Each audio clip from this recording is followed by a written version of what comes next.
is Eylene Pirez, and I'm an astrophysicist, and this is how can water ice be preserved on the moon?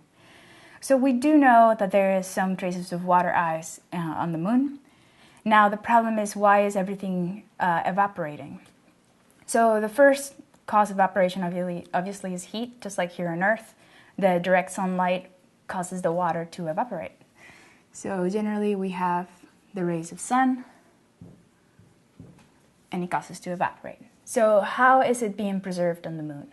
So just like on Earth, our ice caps, that means that the North Pole and the South Pole, are the ones that are not getting direct sunlight. So generally on the caps of the moon, we can find a little bit more of water ice. The other way to protect it is like really deep in the craters, where it's shielded from the sunlight because of the angle and because of the landforms, we can actually find some water ice being preserved there. Now, if we were to do it manually, we would have to figure out how to shield the moon from the sunlight, which can be fairly unpractical, but there are other ways to do it. And one of the ways is bombardment. So one of the ways to trap liquid, if you bombard a planet, let's say you have a rock impacting a surface and there is liquid water.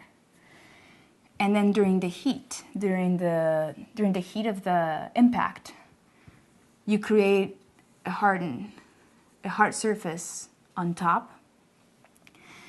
All the water that's going to be underneath is going to be insulated.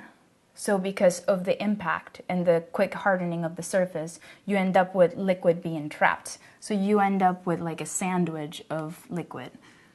And this is called liquid trapping. And this is actually very commonly seen in places like the moon, where you see a lot of craters because of all the air bombardment. So that's another natural way that the moon is preserving its water ice. In order for us to terraform and to continue to preserve it, there would be some sort of mechanical shields and ways to keep the sunlight. It will mostly be inside craters and behind landforms, so it can avoid direct sunlight. My name is Eylene Pirez, and I'm an astrophysicist, and this is how can we preserve the water ice on the moon.